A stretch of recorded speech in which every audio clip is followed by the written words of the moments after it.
Welcome to AWS Morning Brief, Whiteboard Confessional. I'm Cloud Economist Corey Quinn. This weekly show exposes the semi-polite lie that is whiteboard architecture diagrams. You see, a child can draw a whiteboard architecture, but the real world is a mess. We discuss the hilariously bad decisions that make it into shipping products, the unfortunate hacks the real world forces us to build, and that the best thing to call your staging environment is theory, because invariably whatever you've built works in theory, but not in production. Let's get to it. This episode is brought to you by Trend Micro Cloud One, a security services platform for organizations building in the cloud. I know you're thinking that that's a mouthful because it is, but what's easier to say? I'm glad we have Trend Micro Cloud One, a security services platform for organizations building in the cloud, or, hey, bad news, it's gonna be a few more weeks. I kind of forgot about that security thing. I thought so. Trend Micro Cloud One is an automated, flexible, all-in-one solution that protects your workflows and containers with cloud-native security. Identify and resolve security issues earlier in the pipeline and access your cloud environment sooner with full visibility so you can get back to what you do best, which is generally building great applications. Discover Trend Micro Cloud One, a security services platform for organizations building in the cloud, at trendmicro.com/screaming. Hello and welcome to this edition of the AWS Morning Brief Whiteboard Confessional, where we confess our various architectural sins that we and others have committed. Today, we're going to talk about, once upon a time, me taking a job at a web hosting provider. It was the thing to do at the time because AWS hadn't eaten the entire world yet. Therefore, everything that we talk about today was still a little far in the future. So it was a more reasonable approach, especially for those with, budget that didn't stretch to infinity or a willingness to be an early adopter of someone else's hosting nonsense, to go ahead and build out something in a data center. Now, they were obviously themselves not hosting on top of a cloud provider because the economics made less than no sense back then. So instead, they had multiple data centers built out that provided for customers' various hosting needs. Each one of these was relatively self-contained, unless customers wound up building something themselves for failover. So it wasn't really highly available so much as it was a bunch of different single points of failure, and an outage of one would impact some subset of their customers, but not all of them. And that was a fairly reasonable approach, provided that you communicate that scenario to your customers, because that's an awful surprise to have later in time. Now, I was brought in as someone who had had some experience in the industry, unlike many of my colleagues who had come from the hosting provider's support floor and promoted into systems engineering roles. So I was there to be the voice of industry best practices, which is a terrifying concept when you realize that I was nowhere near as empathetic or aware back then as I am now, but you get what you pay for. And my role was to apply all of those different best practices that I had observed and osmosed and had bluffed into what this company was doing and see how it fit in a way that was responsible, engaging, and possibly entertaining. So relatively early on in my tenure, I was taken on a tour of one of our local data centers and asked what I thought could be improved. Now, as a sidebar, I want to point out that you can always start looking at things and pointing out how terrible they are, but let's not kid ourselves. We very much don't want to do that because there are constraints that shape everything that we do, and we aren't always aware of them.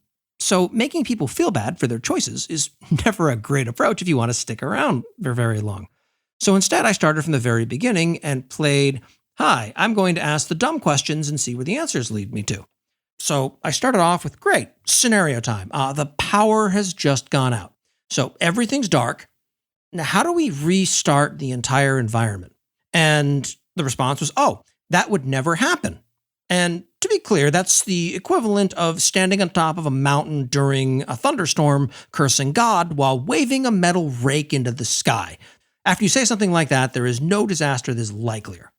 But all right, let's diffuse that. Humor me. Where's the runbook? And the answer is, it lives in Confluence, which is Atlassian's wiki offering. For those who aren't aware, wikis in general, and Confluence in particular, is where documentation and processes go to die. These are living documents is a lie that everyone says because that's not how it actually works. Cool. Okay, so let's pretend that a single server instead of your whole data center explodes and melts. When everything's been powered off, you turn it back on. That one doesn't survive the inrush current, and that one server explodes. That server happens to be the Confluence server. Now what? How do we rebootstrap the entire environment? The answer was, okay, we started printing out that runbook and keeping it inside each data center, which was a way better option. Now, the trick was to make sure that you revisited this every so often when something changed and make sure that you weren't looking at how things were circa 5 years ago, but that's a separate problem. And this is fundamentally a microcosm of what I've started to think of as the bootstrapping problem. I'll talk to you a little bit more about what those look like in the context of my data center atrocities. But first, this episode is sponsored in part by our good friends over at Chaos Search, which is a fully managed log analytics platform that leverages your S3 buckets as a data store with no further data movement required. If you're looking to either process multiple terabytes into petabyte scale of data a day or a few hundred gigabytes, this is still economical and worth looking into. You don't have to manage Elasticsearch yourself. If your ELK stack is falling over, take a look at using Chaos Search for log analytics.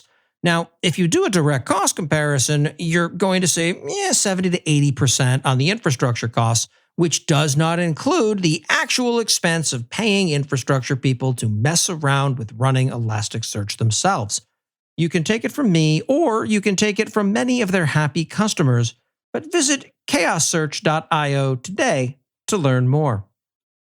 Now let's talk about some of these bootstrapping atrocities. Pretend that you have a fleet of physical machines all running virtual machines, and your DNS servers, 2 in every environment as a minimum, live inside of a VM for easy portability. Great. So that makes sense. Your primary and your secondary wind up being in virtual machines. You can migrate them everywhere. What happens if they migrate onto the same physical server? You have now taken a redundancy and shortcutted it back to a single server going down, causing problems for absolutely everything. If it dies, then there's no DNS in your data center and everything else will rapidly stop working. Let's take it a step further. Assume a full site-wide power outage there. If your physical servers need DNS to work in order to boot all the way into a state where they can launch virtual machines successfully, and there are no DNS servers available, now what? Well, now you're in trouble. Maybe the answer is to remove that DNS dependency on getting virtual machines up and running. Maybe it's to make the DNS servers physical nodes that each live in different racks, and that's sort of an exception to your virtual machine approach. There are a lot of options you can take here, but being aware the problem and failure mode exist is where you have to start. Without that, you won't plan around it. Another example is a storage area network, or SAN. These things are usually highly redundant, incredibly expensive, and are designed to be always available. But if they're not, due to misconfiguration, power issues, someone unplugging the wrong thing, etc., suddenly you've put an awful lot of eggs into one incredibly expensive basket. How do you recover from a SAN outage? Have you ever tried it? Do any of the parts that you're going to need to recover from that outage require, that SAN to be available, or things that are on that SAN to be available? How things break and what those failure modes look like are a problem you need to be aware of, and this carries forward into a time of cloud. If you wind up having a DR plan where you're going to fail over from US East 1 to US East 2 in AWS land, so from Virginia to Ohio, great. It works super well when you do a DR exercise. But when there's an actual outage in US East 1, you're not the only person with that plan. So suddenly there's control plane congestion, which leads to incredible latency. It may take 15 to 20 minutes for an instance to finish coming up, where before it took 40 seconds. It's the herd of elephants problem that you're never going to surface in a mock DR test. It only tends to manifest when you start seeing everyone doing the same thing. The way you get around this is, well, there are a few ways, but one is to have those systems provisioned and up and running, even though you don't need them right now. This is sort of an economic trade-off between what makes sense economically versus what your durability is going to look like. It's a spectrum, and you have to figure out what makes sense. A less expensive approach might be to go in the opposite direction. If you're planning for half the internet to fail from Virginia over to Ohio, maybe you prepare for the opposite. Have everything running steady state in Ohio, and then when that goes down, you spin up things in Virginia or Oregon.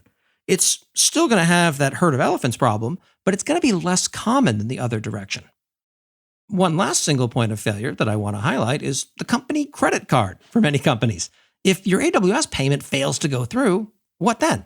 Most people have not configured a secondary or tertiary method of payment, and then it becomes a serious problem. If you're not big enough to have your own account manager and a relationship with that person, spoiler, by the way, every account has an account manager, most don't know it. But if you don't have a working relationship, you can wind up with resources suspended if you miss some increasingly frantic emails.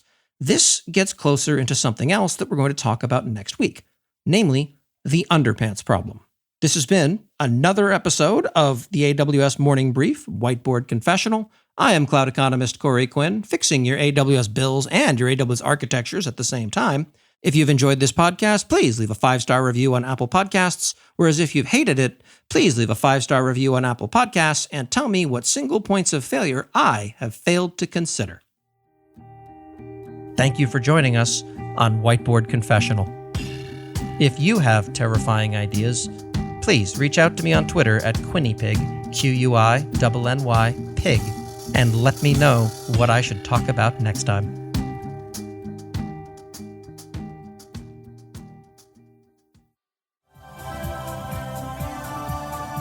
This has been a Humble Pod production. Stay humble.